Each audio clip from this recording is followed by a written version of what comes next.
Leaders Talk, the interview podcast portraying leaders who are committed to better leadership, better organizations, and a better world. Powered by Leadership Choices.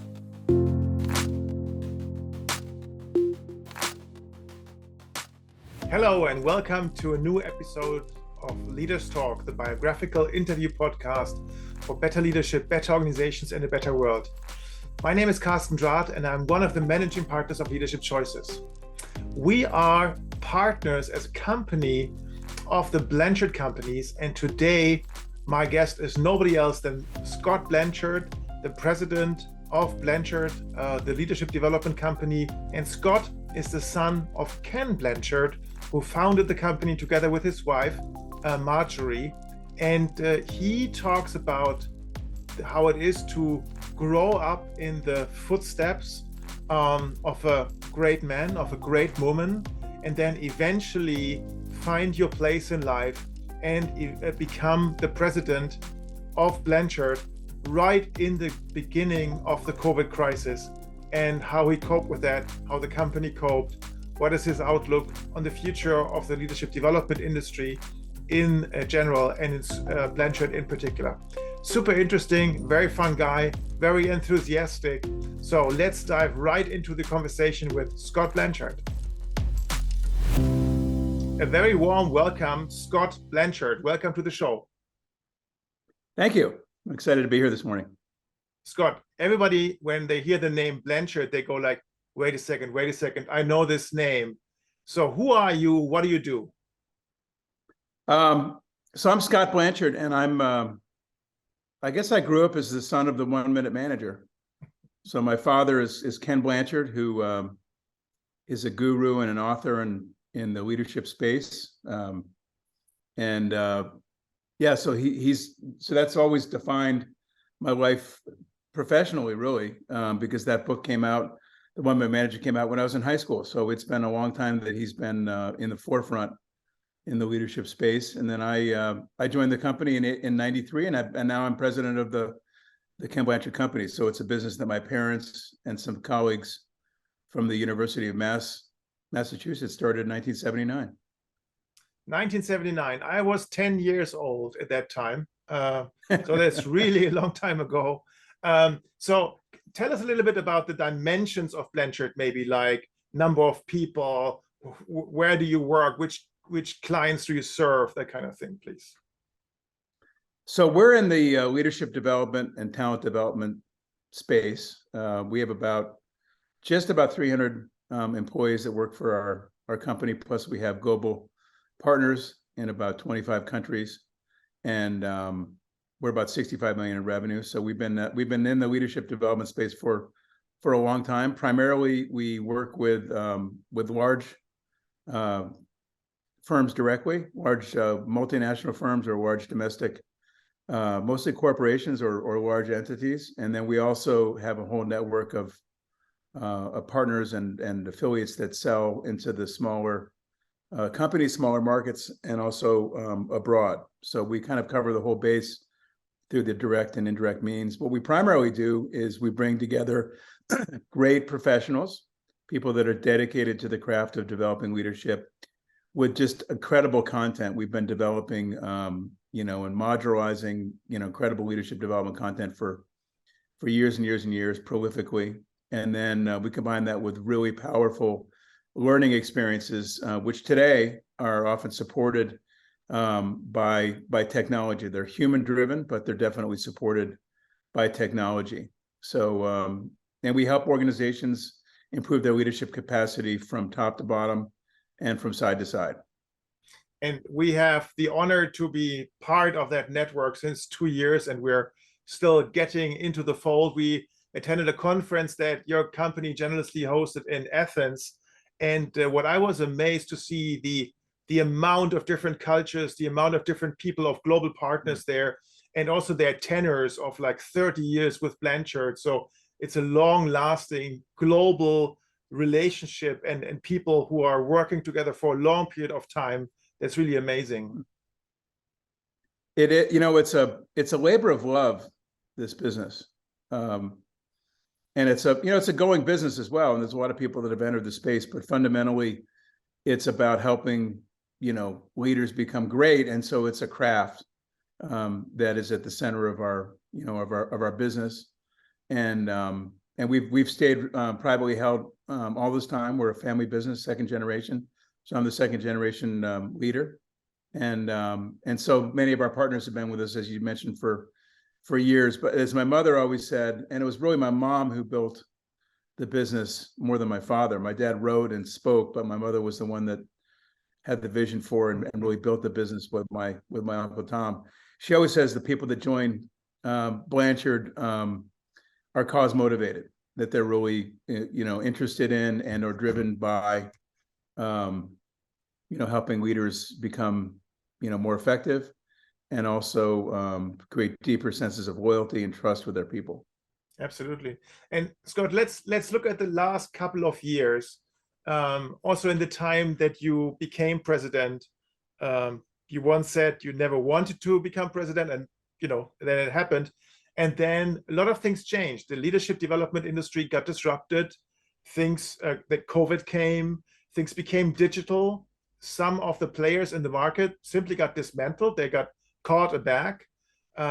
You guys, you were prepared. It looked you were prepared. You were very quick. You were agile in adjusting. You brought a lot of digital virtual content at a very high quality. Maybe can you walk us through what happened since you became president? Yeah, well, first thing, it's true that I never really expected nor wanted this role, and that was primarily because I was client facing. I worked with clients as a speaker, as a consultant. I started our coaching business with my wife, and I've been involved in our product development for 13 or 14 years. And so I've always been on the client side.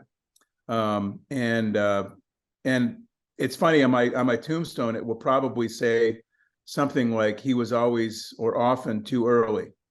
So we've been investing in technology for a long time. And it was back in the mid 90s when I was just a few years in the business, working full time as a trainer, when I really saw and envisioned and was actually scared of the power of the internet and what it was going to do to e-learning, which had been happening at that point, but it wasn't powered by the internet. And I was really worried about how we were going to be involved as things moved to a more digital format. So unfortunately and fortunately, it took a good 25 or 28 years for it to come to fruition. But when we hit COVID, when COVID hit, we were probably doing 15 to 20% of our training was delivered virtually. Every single program we had virtual designs. We were very, very good at it, and we were working with a lot of multinational companies that were leveraging that technology quite well. And then when COVID hit and everything shut down, we converted from about 300 virtual sessions a year and about 5,000 training days, days on site, to we didn't do a single training day for 18 months.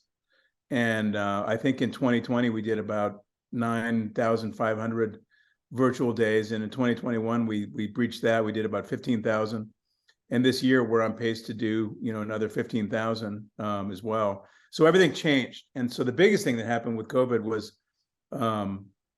in the past, we were prepared for the big shift. But what happened is the world shifted, and a lot of the companies, they had no choice but to move towards using Zoom and other virtual and distributed technologies. And there were some companies that really said, nope, we're face-to-face people. We're not gonna do that. And then as the months wore on, I think the people in leadership development understood two things. One is people really need to be brought together, and our leaders are really challenged. And if we don't start doing something that leverages technology, we're going to probably be out of a job.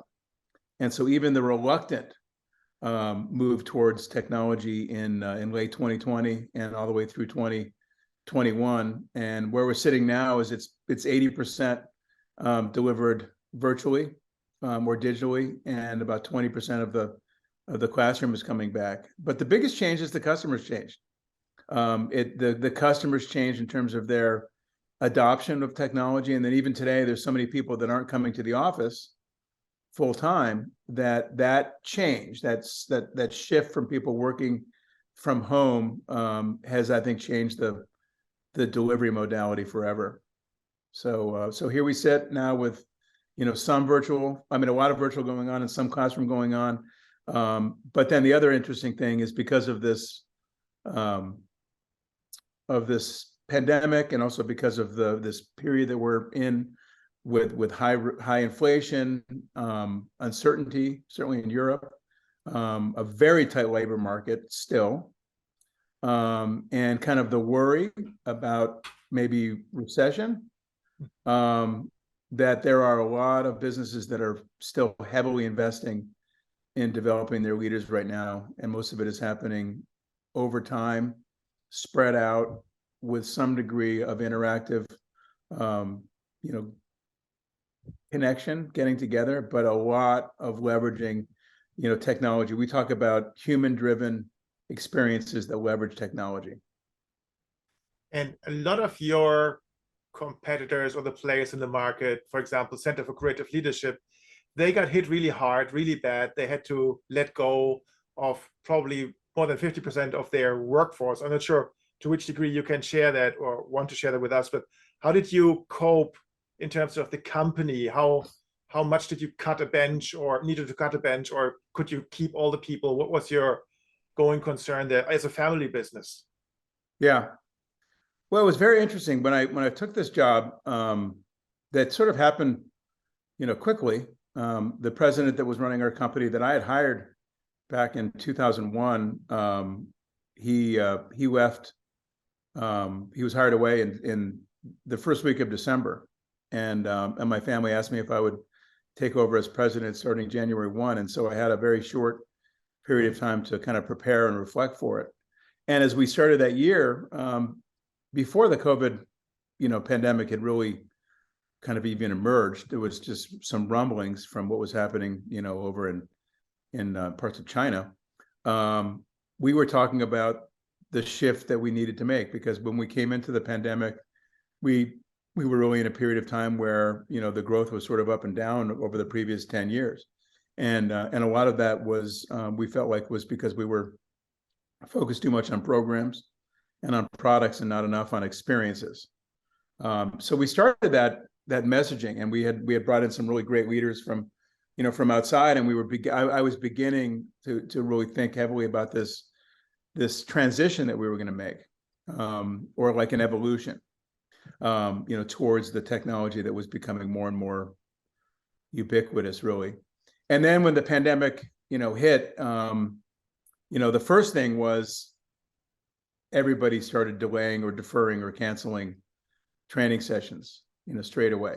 And February, March, April, May are very busy in this industry every single year, especially in the United States, because it's sort of the period of time after the beginning of the year when a lot of the energy is spent on developing leaders before we get into the summer months.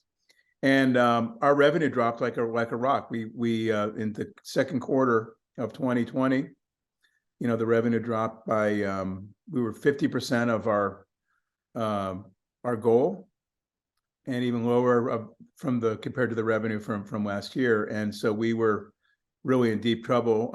Interestingly, we were able to apply for support from the federal government in the United States. And so at the end of Q2, we actually got we got a significant payment. And one of the things that required was that we kind of hold on for that quarter. But we took some strong measures. We did pay cuts, and we cut every expense that we could, because we're a privately held firm, and we just don't have the resources that we can tap into forever. And then by the end of that quarter, we knew that we in the industry were in trouble. So we actually did some very tricky things. We offered a program for any of our long-term associates who wanted to choose to leave, and we paid them a nice severance. And then we also put some people on furlough, like a temporary stoppage of work. and then we watched what was happening over the summer. And then by the time we got to the third quarter of the year, despite the help that we got from the government, we were still losing money. So we actually made some permanent headcount reductions. And net, we went down about 23% in people inside of our company. And it was a very, very painful thing. I was involved in every single one of those. I signed every single separation release form. And some of the people that left were people that had joined the company when I was in high school or college. Many 30-year people, accepted the opportunity to leave. And but we really felt like it was essential to do that. And one of the things that I made sure that I did during the year is I really got in front of the communication, and I wrote an email to everybody in the company for about 2.5 years straight. And my goal was to make sure that nobody was surprised and nobody misunderstood or didn't clearly understand what we were doing and why it was necessary. And I always said that liking it was optional, but I didn't want anybody to be surprised, and I didn't want anybody to not understand kind of what we were up against. And so that was kind of the tale of that year. Near the end of the year, we started to see some revenue come back, and we finished 2020 and we survived. And that was the biggest goal, was to survive and to not let losses and debt get us to a position where the company was not viable. That must have been a really rough start of your presidency. I mean, yeah, it was very challenging. It was and it was hard for our family, but ultimately, I mean, ironically, I was probably the right one for the job. Because of all the different intelligences, tactical is pretty high for me. So I really felt like we needed to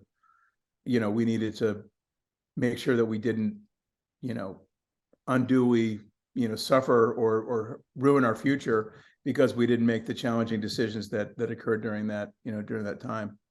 And there was a lot of good things for the people that left. There was a lot of support from our government financially. And one of the things that my wife always says is, we're very lucky in our industry because, nobody dies in training and development, in leadership development. So so we survived that year, and we went into the next year very carefully. With the reduced headcount, we committed to just staying the course and to not, adding any headcount until business came back and we got to a position where we were, generating profitability again. And so 2021 was a really interesting year because the revenue started to come back, the customers came back, but they came back very differently. Mm-hmm. It's really different to manage 12 or 13,000 virtual sessions than managing face-to-face sessions. We were leveraging a lot of technology. We're doing a lot of learning journeys, which is spread out over time, using content from multiple programs into an experience that's designed specifically for a population of people. And it worked. And so interestingly, in 2021, our revenue got back to the level that it exceeded the revenue that we had in 2019. So we had a full, recovery at the top line. But we did so with leveraging technology much more than we did before. And the story that I talk about is when my parents started the business, kind of on Jim Collins' idea, is that this flywheel started.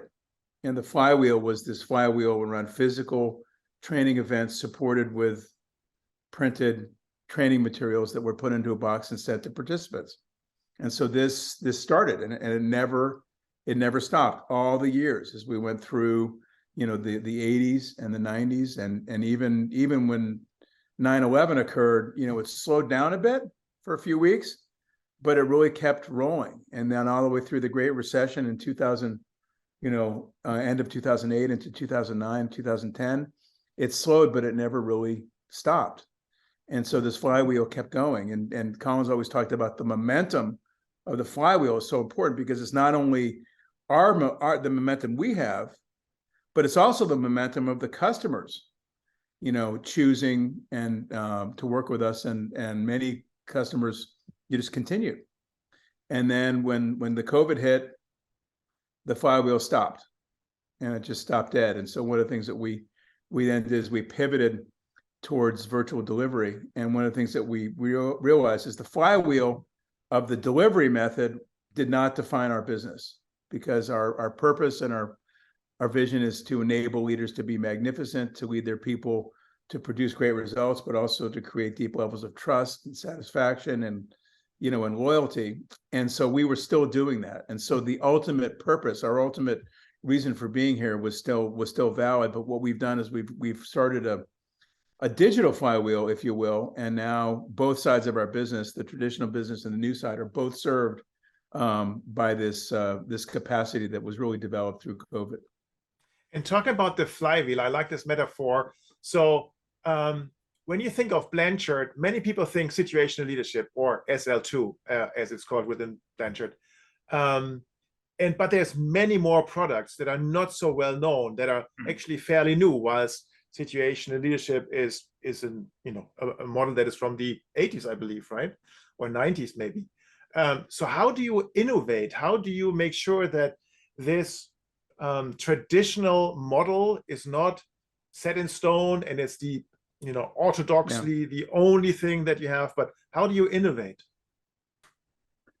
Well, so what's interesting about SL2 is, interestingly, it was developed originally as situational leadership with my father and Dr. Paul Hersey in 1969 when I was 4. So it's been around for a long time. And then in 1984, situational leadership 2, or what we now refer to as SL2, was created as a second version based on some work and some of my father's beliefs that were separate and distinct from the original work that he and Paul did. And so we basically coexisted for a long time, sharing a trademark under situational leadership. And so that program has been around for a long time. And what we've done and when you have something that works so well, the first question is, why does it work well? And I think the reason it works so well is because it was so far ahead of its time, because it was based on 3 things. One is that leadership is a partnership, and that when you work with people, it's about doing things with them rather than to them. And so the whole model is designed around, getting clear on what the employee needs, and then the manager pairing what the employee needs with their leadership style. And then the second thing is it's a model around evolution. That if I start here, I move through an experience that's predictable, or we call the development level continuum. So it's developmental in nature, meaning that I change the way that I work, with people, over time. And then the third piece about the model, which is probably why it's so powerful, is that it creates a common approach and a common language. So it has been used by companies for decades, really since the early 70s, as a common language for leadership within the organization. And it's also very powerful because it's referred to as it's probably the top one in terms of the category of transactional leadership. And so what it's designed is to help me do a better job of having a good conversation right now in this moment, as different from transformational leadership. And so situational leadership has been dominant for our business for a long time, or as we refer to as SL2. We made a change a few years ago, which we can talk about later. But SL2 has been the dominant for us, and it represented probably 75% of our revenue before COVID hit. And on the traditional side of the business, it still dominates. And I define the traditional business as program-centered, custom products or off-the-shelf products, which are things that we keep in inventory that are delivered, through virtual or face-to-face means. As we've shifted towards our newer business, where we create learning journeys that are spread out over time, virtual and live events in there, what we're doing is we're typically using multiple pieces of content over time. And so most of our learning journeys have situational leadership, or SL2, inside of them. But they don't represent all of it, because we add other things like building trust, conversational capacity, which is an amazing framework that helps people get everybody in the room focused on the sweet spot, where there's a balance between candor and curiosity. So it's a skill set that can drive people towards a conversation where people lean in versus lean out. We also teach some very powerful communication skills again and again that really come from our Coaching Essentials program. And then we're also able to mix in or kind of integrate the content that our clients, have invested in, or they also want to have part of this leadership experience. And so, if you will, that this new world has enabled us to have participants that complete programs, and they come out and they're speaking about multiple frameworks. If you think about a tool belt, they'll have a management tool belt with 6 or 7 tools that they can actually reach into depending on what's happening. And so we're very excited about it because, of course, SL2 is still strongly featured, but the other things that we've been developing over time, those things are being used, much more frequently. And one of the things that we weren't proud of before COVID is 92% of the people that went through one of our courses only did one course. And about 80% of the time it was SL2. And so what we weren't doing for various reasons is people weren't availing themselves, organizations weren't availing themselves of the other really powerful content that we have. And now that we've been mixing it into these experiences, it's making a big difference. So so we're sitting here with sort of like a traditional side of the business, which we love, and we have program buyers, and they'll continue to buy programs, and it's a wonderful medium. But we have a lot of organizations where they're looking for more of a bespoke solution, or a solution that's geared to the specific needs of each layer of their leadership. And in that case, we're able to basically, pull together all the content in a way, typically spread out over time, where it creates, I think, a more compelling value proposition for each manager. So it's been an interesting and really fun, kind of shift. And so now these two sides of the business are really are both thriving. And there's a third dimension to it, part of the innovation that you're doing, which is integrating coaching into leadership programs. And you and your wife, Madeline, you have been very far-sighted in this. At one point, you created the URL www.coaching.com, which I think everybody in the market envies you about. So how did coaching come up? Was it taken seriously all the time? And how did it get integrated into the mainstream flywheel of Blanchard? Yeah. Well, so interesting on the theme of he's often, too early, is we started coaching.com as a separate business, as a small startup in 2000. And we happened upon that URL back then, and then we ran that business separately, for a couple of years, and then we ultimately integrated it into Blanchard because we were a bit too early. But we've been delivering coaching that's very consistent, very scalable since 2000. We've coached probably 45 or 50,000 leaders specifically, mostly in cohorts. So people are coached individually, but they're part of a group of leaders going through a leadership development program, or a high potential program, or an executive development program, and everybody's receiving coaching as part of that. And interestingly, when we first started it, one of the things that we had to prove was that coaching on the phone was effective, because the key to delivering coaching at any sort of scale was leveraging the phone, so that the coach didn't have to get in their car or take an airplane to sit down with the executive, wait there, and then go in there and have their coaching session. And so we proved it. We did a lot of measurement to show that actually coaching over the phone, works better than coaching face to face for a bunch of different reasons. With high end, with very senior coaching engagements, we typically will have the coach meet the executive in person at some point during that 3 to 6 month period, just once, sometimes twice, but most of the time it's a phone call, because the executive can pick up the phone, go for their scheduled hour, and they can use the coaching for 59 minutes of that hour. And so it's worked very well. So that was kind of the beginning.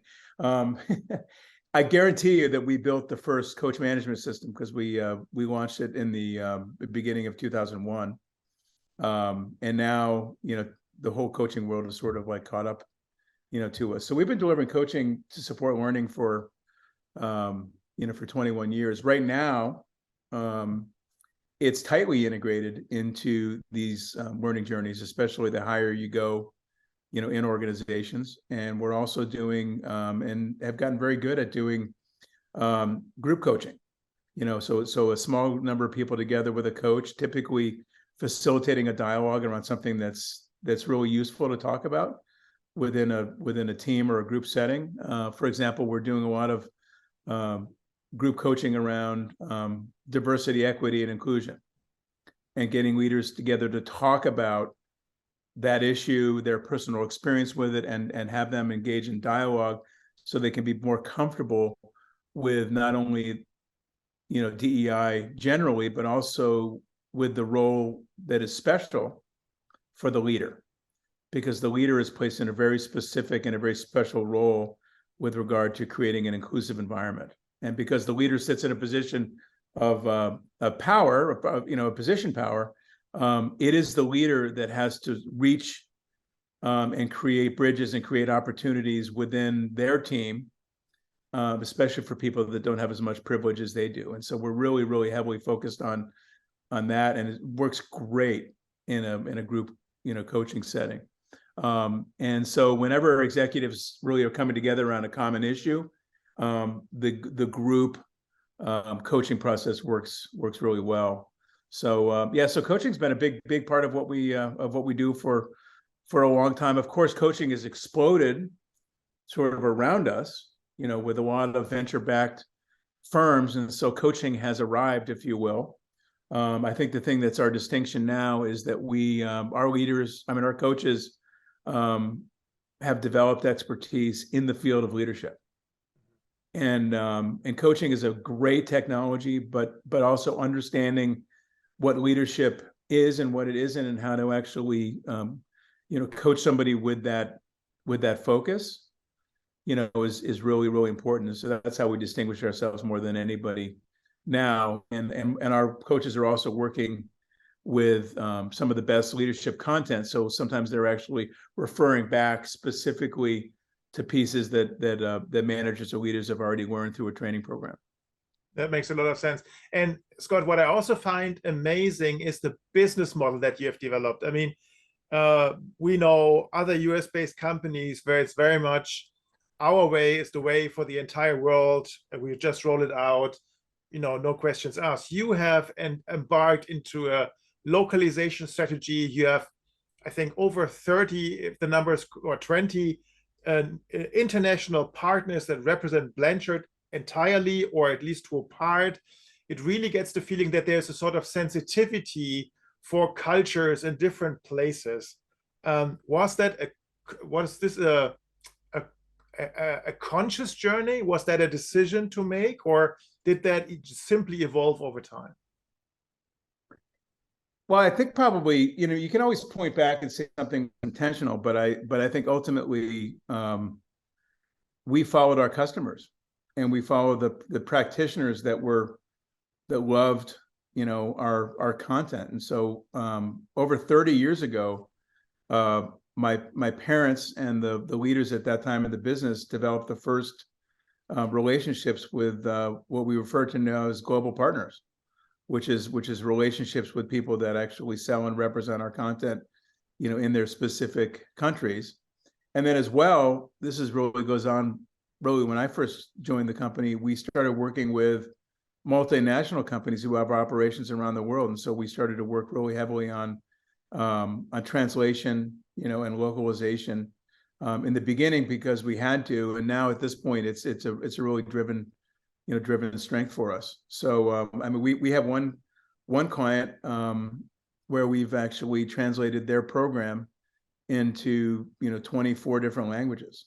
Wow. We have 7 languages that we go to on a regular basis, and we have assets that are translated into probably 14 or 15 languages on a regular basis. But we've been able to do that, and the only way to really translate things appropriately is to create the base program so that it can be translated and localized. And so we've had to, step away from things that we used to use, which is acronyms based on, American English, that it's really hard to, to translate those, and also to make sure that we're not representing, issues that are wholly, centered in North America, that they're more able to be kind of contextualized for the entire world. And then we had a vendor who's now a direct employee of ours, and we do translations as a first thought rather than as a last thought, and we do them internally, but then we also have a really strong network of people that help us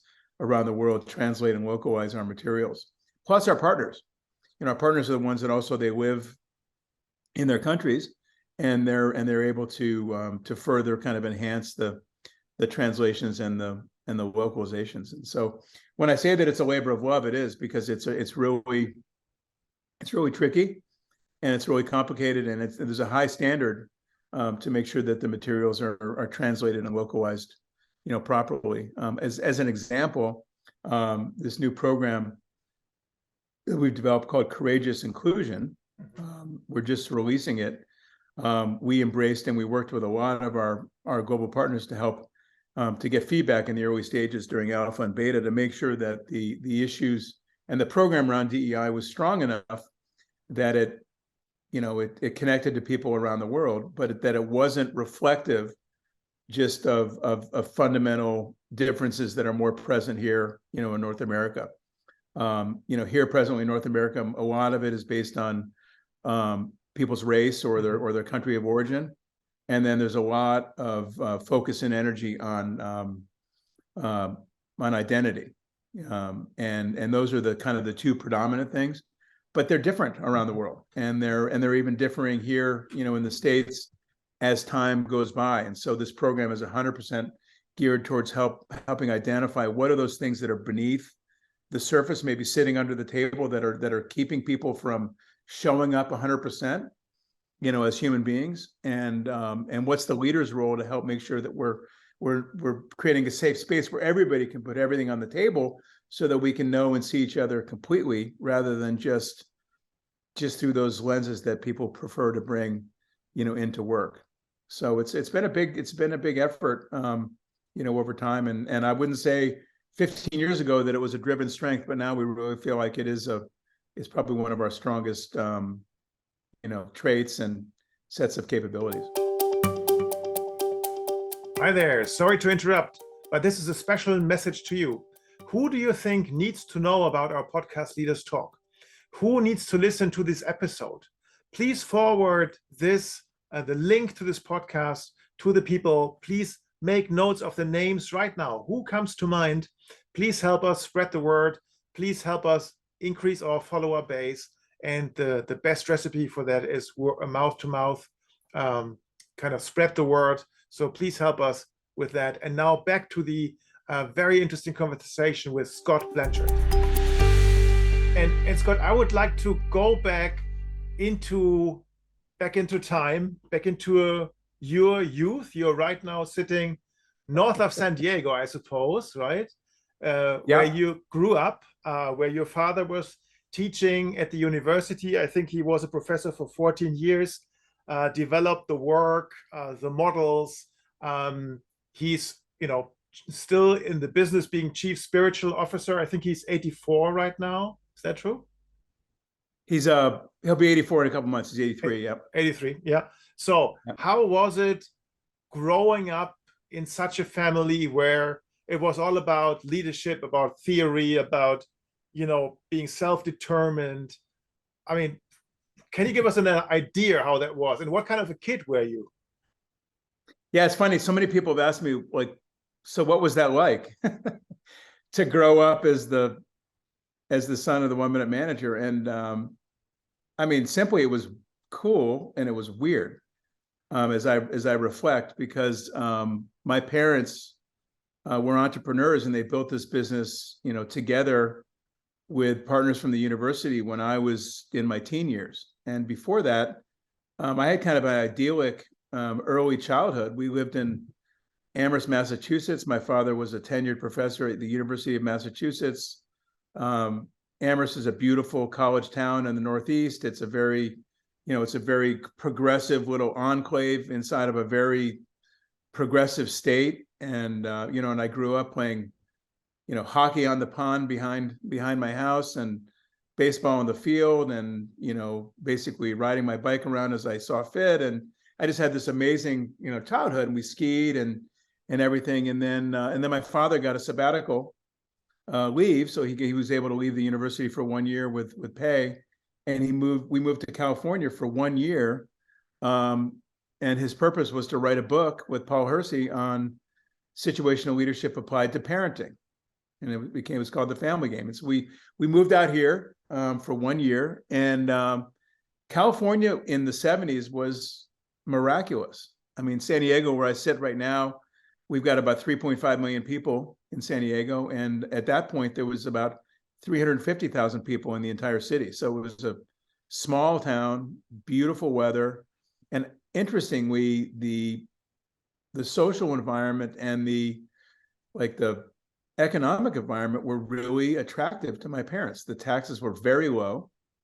The cost of living was reasonable. And my father always said, because he had very progressive ideas, when he got out here and he started sharing his ideas with business leaders, they were like, wow, that sounds really interesting. Let's try it. And he felt like back east, whenever he came up with a new idea, people were like, why? They're questioning the idea. And out west, they were like, why not? Let's try it. And so he really found a very receptive environment out here. And so, much to my chagrin, we ended up staying. And so they never went back to the university. We never went back and lived in Massachusetts again. And then, so as a kid, I was now living in San Diego, which had a lot of great features, but I lost a lot of the things that I loved about being part of that small town. I was sort of like, removed from my roots. But it was really a great time. So we actually, I kind of grew up here from sixth grade, through high school, in San Diego. And it was during that time that my father and Paul Hersey worked together for a couple of years. And they had a business that was called the Center for Leadership Studies. And then in 1979, my parents split away and they started the Blanchard Training and Development, which is the company that's the predecessor to the Ken Blanchard Companies, and started the business as a seminar company. And so it was very interesting to watch my parents go from, my father working in a university as a tenured professor to the two of them being partners together in the development of a new business that they really started without any, they didn't invest any capital in the business. They just started it as a seminar company. And as they achieved success over time, they just reinvested the profitability to begin to create the business. So it was a really interesting time. The reason it was interesting also as a kid is my, I was a red-blooded American kid, and I loved sports, and I loved, to fish, and I loved to, just a very active, kid. And I found myself in trouble a lot, as happens many times with the young boys. And it was so different in my house. Kind of why it was weird is whenever I got in any kind of trouble, the punishment was right into the kitchen, sitting at the table to talk about it. And the question was always, why is your behavior incongruent with the stated family values? The values that have been determined, during a family offsite, and they were on the wall, like literally. And so there was a lot of conversations around intention versus impact. And my parents are both idealists. And so to them, everything had meaning.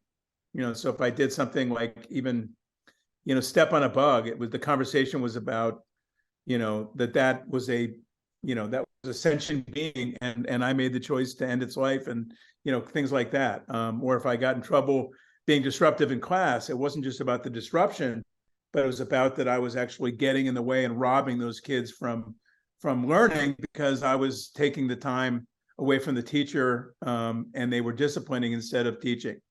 So it was a very interesting set of conversations that both my sister and I had that were always referencing the degree that our behavior was congruent with the values that we held important.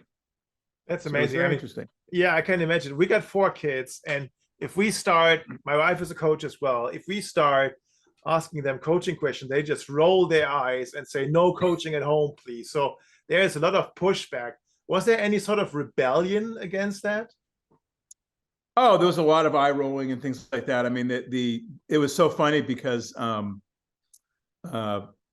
and I've talked to people whose parents are in our field. I've talked to kids whose parents were professors or therapists, and there's always this time when the parents go into like therapist voice or coach voice, and they stop being parent and then they start asking coaching questions, that sort of thing. And so after a while, the kids can sort of like figure it out. But I think it was still very powerful for me because so much of it was around, the exploration of what was behind our behavior.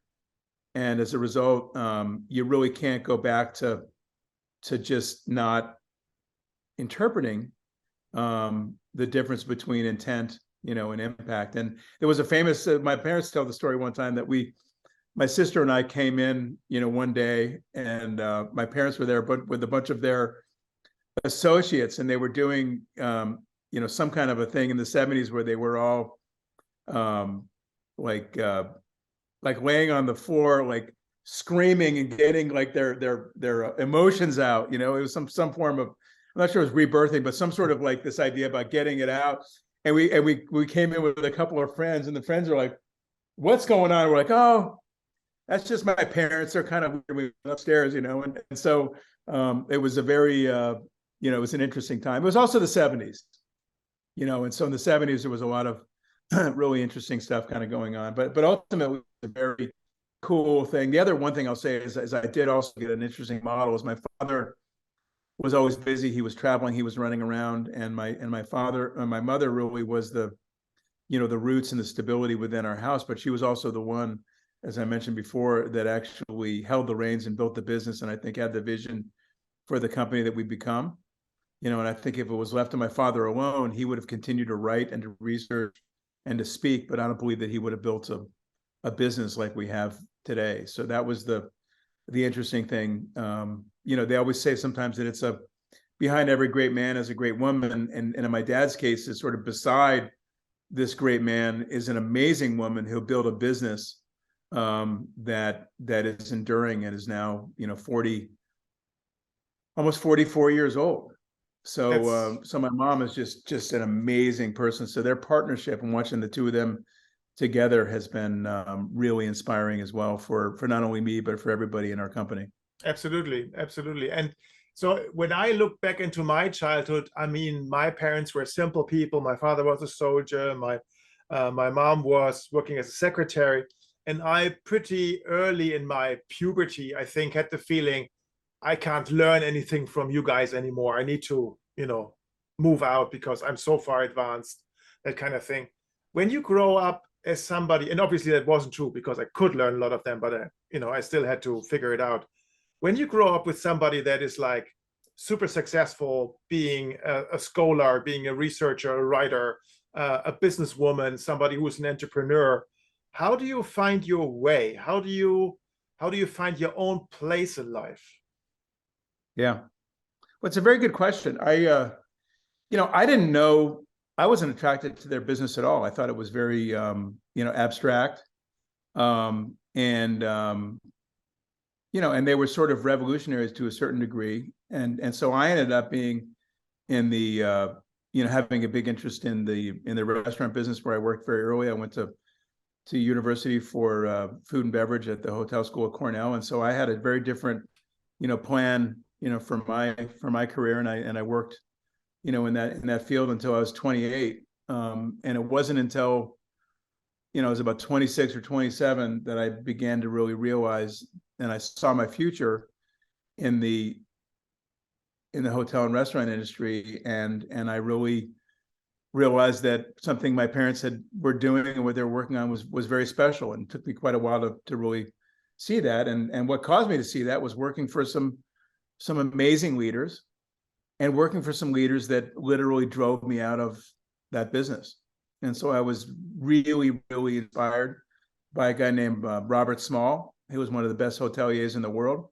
and I was really turned off by a couple other people that I worked with. And then the biggest thing that I realized in that industry is you can only really succeed in the hospitality industry if you come to peace with the idea that when other people are playing or staying with you, you work. And then when when they are working, then you can take your time to play. And so the holidays in that space mean that you're serving guests. And then the holidays that you take when you're running that industry are occurring when people go back to work. And so I really, I got a really strong sense of that. And one of my leaders, that I worked with, said at one point when I complained about working on a holiday, and he said, if that's an issue for you, then, you probably need to look at, your mindset, because, it's an amazing industry, but you have to realize that those are holidays for those people. We take our time at other times. And if you have a big issue with that, then you probably ought to, look elsewhere. And I think he was trying to talk me into it, but what ended up happening was I looked elsewhere, and I looked back to what my family business was. So I didn't join the company till I was 28. And then I went back to graduate school for a degree in organization development. And I actually learned from a lot of the people that were peers of my parents in the field. And so I was able to go back and really get kind of a deeper grounding in our field. And I really fell in love with it in probably a different way than my father, but much more of a kind of a hands-on and practical way.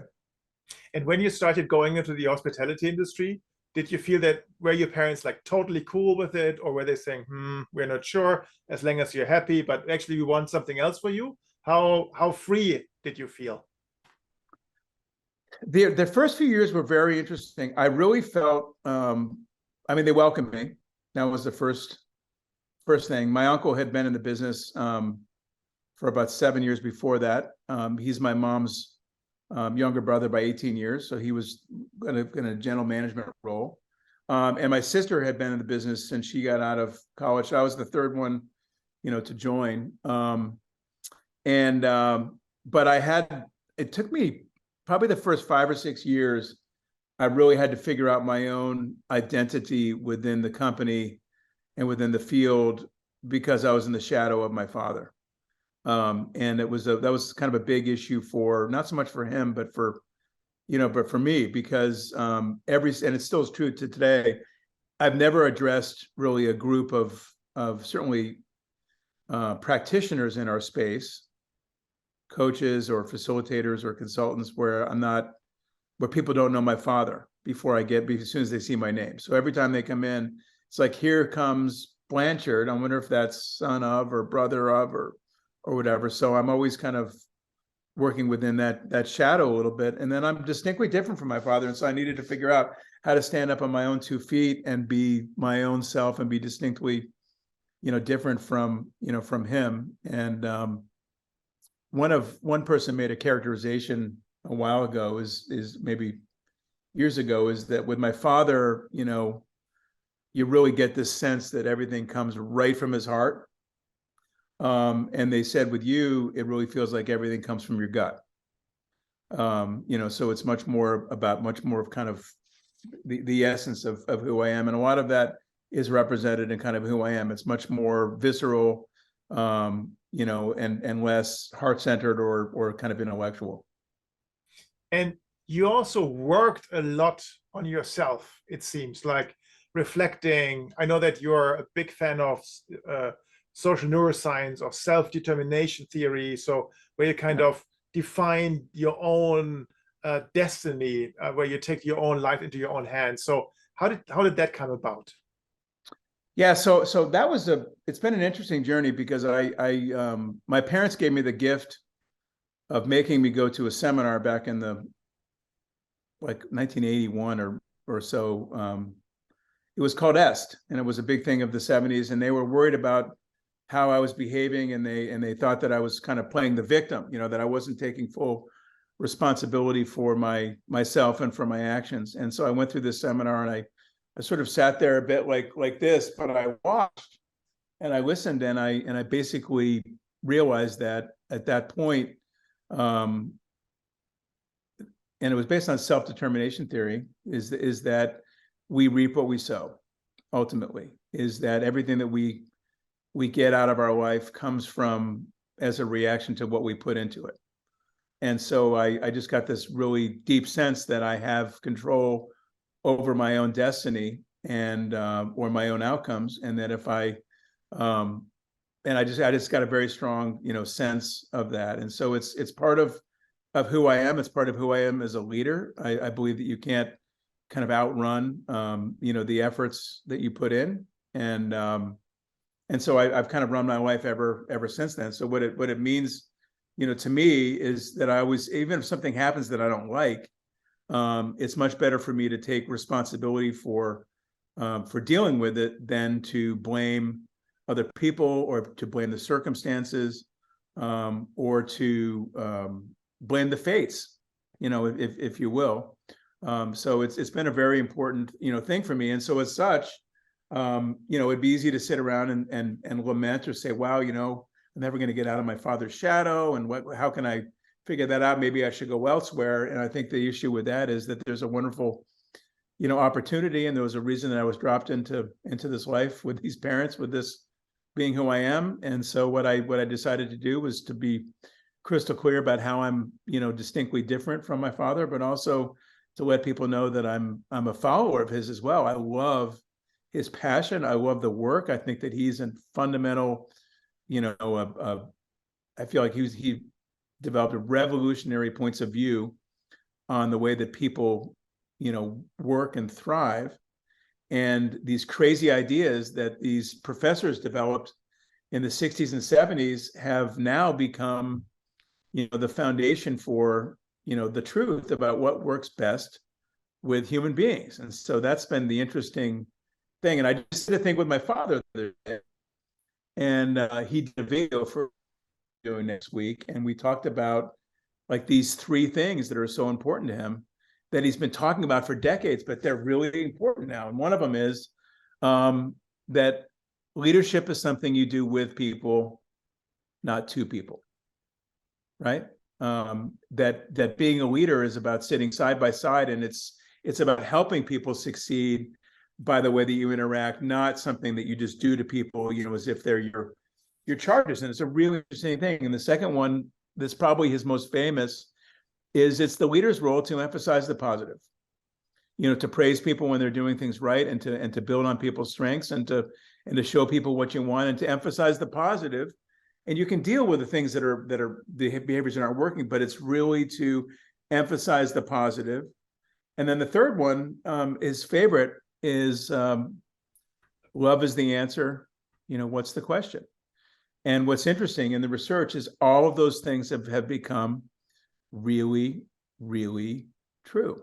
Accenting the positive works much more effectively from a neuroscience standpoint, because what it does is it enables people to develop, cortisol, a dopamine. They secrete dopamine, and it creates positive dynamics in their brain. It enables the frontal cortex to stay in the game much longer.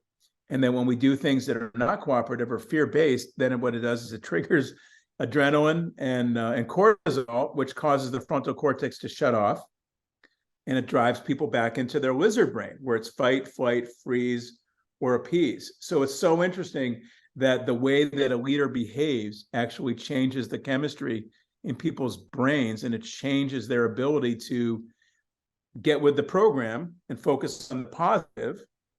And the positive is thinking about other people before I think about my own needs. And so when our brains are working the best, I think about my coworkers, I think about my customers, or the people that I'm serving, I think about the needs of the organization, I think about my relationship with my manager.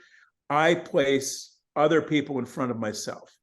But when I'm treated in a way where the fear cranks up, or I don't feel like I'm being seen or valued, then what ends up happening is I go to a place where I am defending myself, or I'm spending time and energy protecting myself, rather than working with other people. And so what happens is I appear to be very selfish because I'm watching out for myself, right? And so it's been so fun to watch all the research catch up to these things that my father has been saying, even the love thing. Marcus Buckingham has just written a book about it, and it's been very interesting. And he said when people reflect on the best experiences in their life, when they were producing the best results and it was the most impactful, they use the word love. They love their job. They love the people they were working with. They love the challenge. They love the grind. They love the journey that we went through. They use the word love. It's not romantic love, but they love it. And they don't love all of it.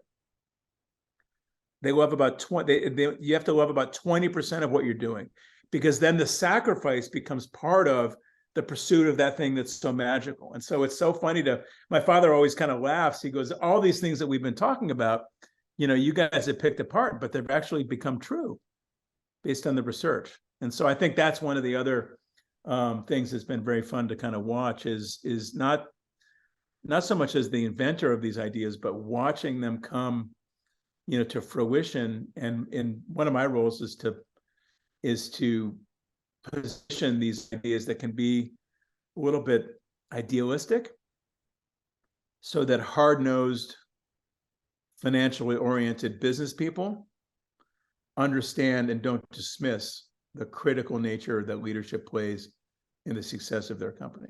Yeah, I totally get that. That's really an amazing kind of connection between theory, research, but also being visionary and now seeing things kind of come to life, especially now in these very, very challenging times that we are going through. Absolutely. Scott, there's one other thing. I mean, everybody knows the Blanchard-Hersey method of situational leadership. These guys were partners at one point in time, your father and Paul Hersey. And then something happens, and somehow it didn't go that well, because there's still some, you sense something is not quite right, it's not at peace. How did you experience that, being, the son growing up with this partnership? I knew Paul Hersey, very well. As a kid, he was my father's partner, in many ways his mentor. So Paul was 10 years older than my father, and they were both professors at Ohio University. And so my father's first job as a professor was started in 1966 at Ohio University in Athens, Ohio. And my father met Paul because when my dad first got there, he wasn't a professor. He was actually moving towards being a dean of students. And so one of the things that his dean said is that he needs all of his assistant deans to teach a course, so that they're part of, the university experience. And so he was, teaching a course, and through the course of that, he got to know Paul, and Paul was teaching a very engaging course on leadership. And my father ended up befriending him. And interestingly, my father took Paul's course, on leadership, because he wanted to audit it, but Paul said he doesn't let anybody audit his course. And so you can take it for a grade. So my dad did, and he went in and he wrote the papers, and he did the course. And from that, they decided to do work together. They wrote a book together called Management of Organizational Behavior. But before that, they came out with the first version of what's become situational leadership, which was called Life Cycle Theory of Leadership, that appeared in the ASTD, at that point now ATD, their annual journal. And so it was a reviewed article. And then as they got into the right in the beginning of the 70s, they created the first publications of situational leadership, the original theory. And then my father moved to University of Massachusetts in 1970, left Ohio University, but then they continued to collaborate all the way through the 70s, really around situational leadership. And originally it was a theory, and they wrote it on flip charts. They didn't really have any materials, and they basically taught workshops and courses around situational leadership. And then it became part of this Center for Leadership Studies, and then also the California American University, that were both started in the 70s. And so it kind of went on, that way. My dad left working with Paul in 1979. And then by the time we got to 1984, my dad had ideas about evolving the model and making some changes, especially to the bottom continuum. At that point, there was enough momentum around situational leadership that, Paul and my father didn't agree. They loved and respected each other. In fact, they went on to write 11 or 12 editions of Management of Organizational Behavior. And I think the last edition that they wrote came out in the early 2000s. So they collaborated together, throughout their entire lives and careers. But what happened is they created an agreement for SL2 to begin, and SL2 first showed up in the literature in 1985.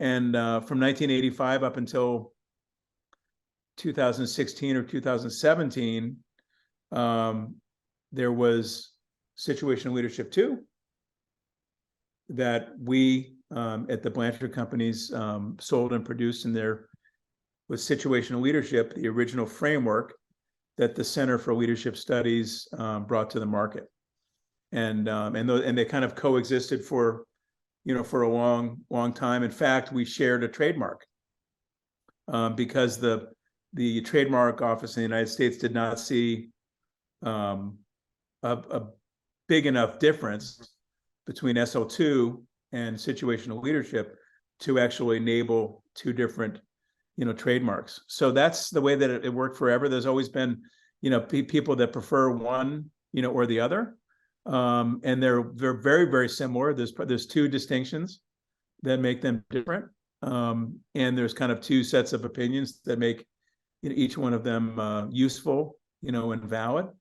And then Paul, after Paul died, we got into a situation where we actually kind of facilitated a formal splitting that happened about 4 years ago. And so today we bring SO2 to the market, and the Herseys and the Center for Leadership Studies, they bring situational leadership to the market. And so they're kind of like these two parallels. I always talk about it's sort of like it's the way that like a line of dogs split. So you have a dog that's rated by the AKC, and then enthusiasts from take it to Europe, and then the enthusiasts in North America stay here, and before you know it, the dogs are very similar, but there's actually a different sort of breed that develops over time, and they share a lot of strong similarities, but ultimately they become distinctly different over time, and they end up having followers that prefer one versus the other. So sure. That's kind of the way it is, and I feel like there's plenty of room, and there's always been plenty of the room in the world for for both frameworks and both models to exist.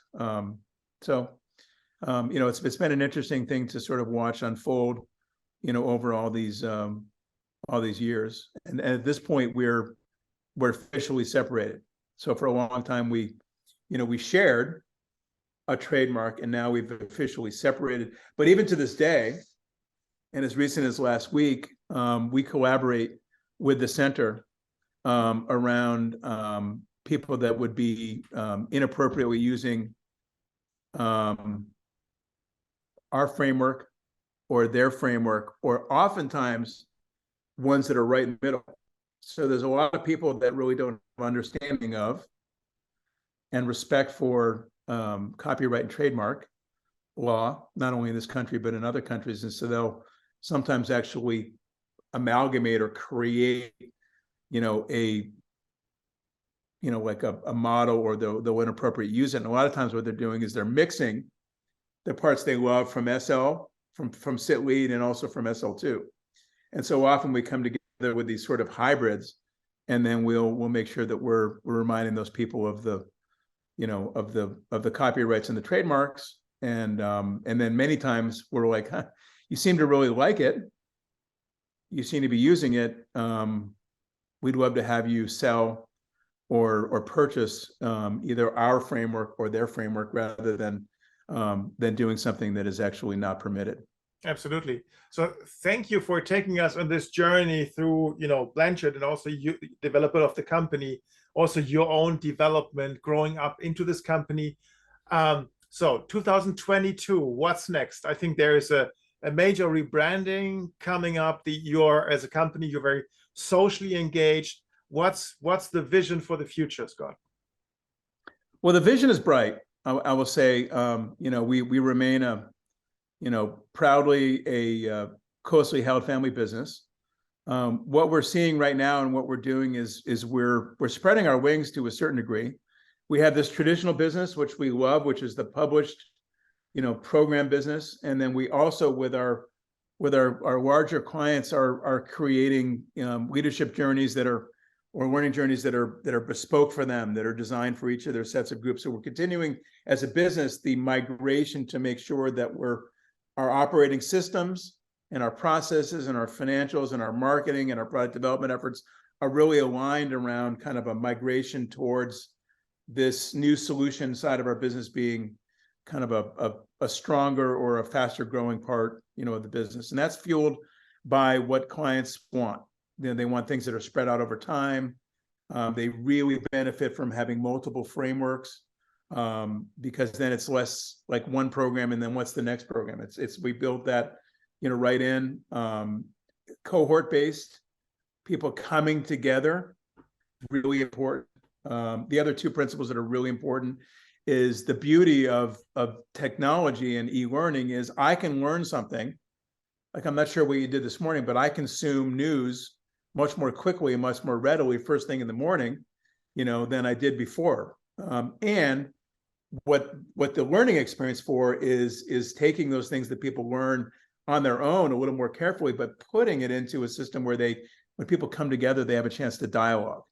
So somebody that I love said that the highest and best use of the synchronous moment is not to teach. Mm-hmm. It's to get people to talk about what they've learned. So the business is moving in that direction. The other thing that we're making a big shift towards, or an evolution, is we've been so focused on serving the learning and development market. And that's what we do. We serve people who are buying training and development solutions globally for people that work in their companies. And so as such, the people that we touch are limited to people that work for those sort of companies. But what's interesting is there's 100 million English-speaking managers. There's another probably 400 managers that are speaking other languages as a first language. So there's so many people out there that are managing people, and everybody that works is either managing somebody or they're being managed by somebody. And almost everybody who's managing somebody is having trouble, because human beings are difficult to manage. And so we feel like the market is so much larger. And with the iPhone and with the internet, with technology, we really feel like we can actually serve a much larger group. So we're still really committed to serving the learning and development community, but we're actually working on two efforts that I think are exciting. One is to wrap our arms around and create a more intentional relationship with leadership development practitioners around the world that work independently, or they work with smaller companies, or even those ones that work internal, to large companies. Is that the practitioners space is something that we're working on. So we're launching a whole community around practitioners. So we're so excited about that, because there's, just coaches alone. I'm not sure what the numbers are, but I bet you there's 1 million people around the world that are working as coaches that are trying to help leaders become better. And those coaches would love, and they do love, to work with some of the valued, content that we have and some of the tools that we have. And so the idea of enabling coaches with some expertise and some capability that we have is really exciting. And then the other piece is, as I mentioned, there's all these people out there that either are managing people or are being managed that can learn and would benefit from it. So we're actually launching our first ever consumer app that's coming out in the beginning of the year. We spent about 2 years developing it, and it's really exciting. It's called Leadify, and it's actually an app that is designed for people to really start with a different path. In the normal organization, it sort of starts with issues. We're having issues around trust, And then we start looking for a trust program. And then you begin to vet the programs. And then there's a model, and then there's a set of skills and competencies, and it goes all the way down to helping people manage trust, right? So from the consumer side, we know this from our blogs. My wife has been blogging for about 7 years, just amazing every week. Is people come to her with questions with, there's somebody that works for me and I've got a real problem. I don't trust them, and this is my evidence for not trusting them. Or I've got an employee who doesn't trust me and I'm very trustworthy. What's going on? Like, I need some help figuring out what's gone wrong. And so people typically come in with an issue, or I've got an issue where I have these two employees, they're not getting along, or I have an issue where I have to confront somebody on their behavior, but I feel like they're intractable and it's just a fool's errand to go try to confront that behavior. And so people start with issues. And so with Leadify, we're starting with, I have an issue, or I'd like to look at what you guys have, or I want to have some questions asked to see if you can help me, because I'm not sure what, but I think I could get better, or I think I could solve this problem.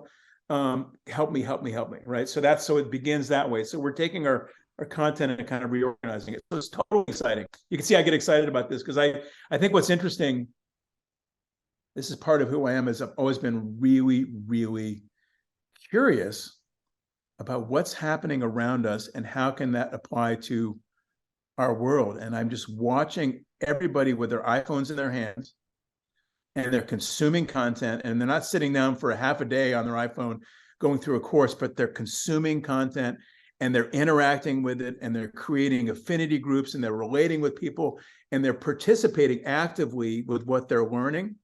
And I think that we can be part of that much more explicitly, because, everybody who works is working for somebody, and everybody who's leading people, almost everybody, is challenged with it too. So we're really excited about that. So the core business continues. We're migrating towards more of these learning journeys. We still love the program business, and when we have an opportunity to come in and deliver a program and do it face to face, boy, do we love that. Given the choice, we're steering much more towards splitting things up over time. But I'm very intrigued to see how we can create, this larger community, focus on the practitioners first, and then on the people that are actually out there working. And we keep thinking about how many people, small businesses, small family businesses, medium-sized businesses, could benefit from what we teach. But given the current business model, they're just never going to see it. Right. Mm-hmm. They're never. In the past, this is what was beautiful about my dad, is people bought books, and they bought the 1 Minute Manager, and they bought Leadership of the 1 Minute Manager. And so the book was the scalable medium, up until, the last 15 or 20 years. But now, the book is not the predominant way that people are actually learning about leadership. Right. It's all through Instagram. It's all through the internet. And so we're just really embracing that side of things. That's really innovative. And I really love that energy hearing you talk about it. It really is infectious. I really get, caught up with it. That's really great. So, Scott, the last question that we always ask is, what's the one thing that I haven't asked you yet?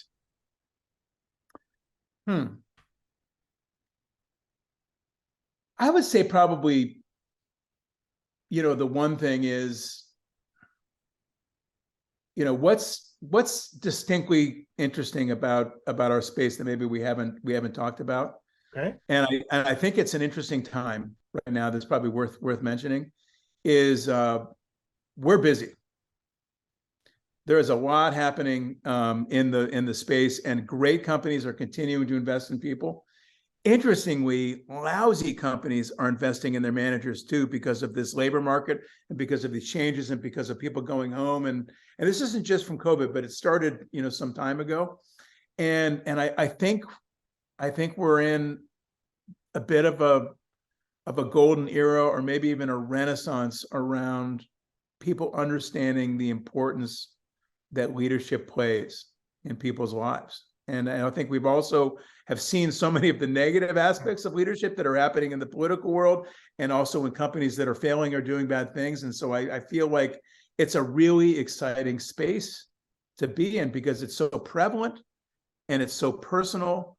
And what we always say is, if people are not trusting their manager, if their manager doesn't have their back, they talk about it around the dinner table. They bring it into their personal lives. It affects them as human beings. And if it's really bad, it can make them sick.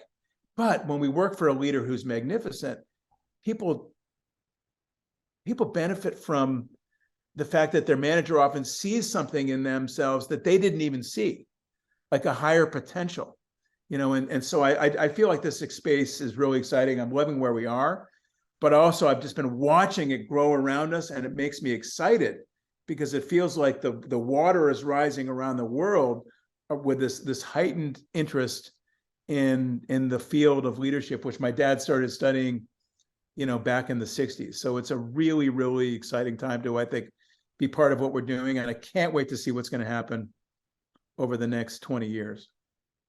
That's a great closure. Thank you, Scott, so much for, taking us on a journey through your life, your company, your vision, your enthusiasm going forward. Thank you so much. All the best to you. Thank you so much. It was a really fun conversation. Have a great day. And what have you learned, Karsten? Isn't he amazing? I think he's such a humble guy and such a reflective guy. And I really like the way how he approaches focus, using focus or different foci, I should say, to zoom in and zoom out as the circumstances needed in order to manage yourself, manage your own inner world. This is almost like from a textbook on resilience. This is really amazing. What are your thoughts? What are your reflections? Just let us know, and please send us a mail at leaderstalk@leadership-choices.com. We look forward to hearing from you. And for now, thank you for listening. Stay safe, and hear you next time at Leaders Talk. Bye for now. This was an episode of Leaders Talk, the interview podcast portraying leaders who are committed to better leadership, better organizations, and a better world, powered by Leadership Choices. If you want to give us feedback, please send an email to leaderstalk@leadership-choices.com. Thank you for listening.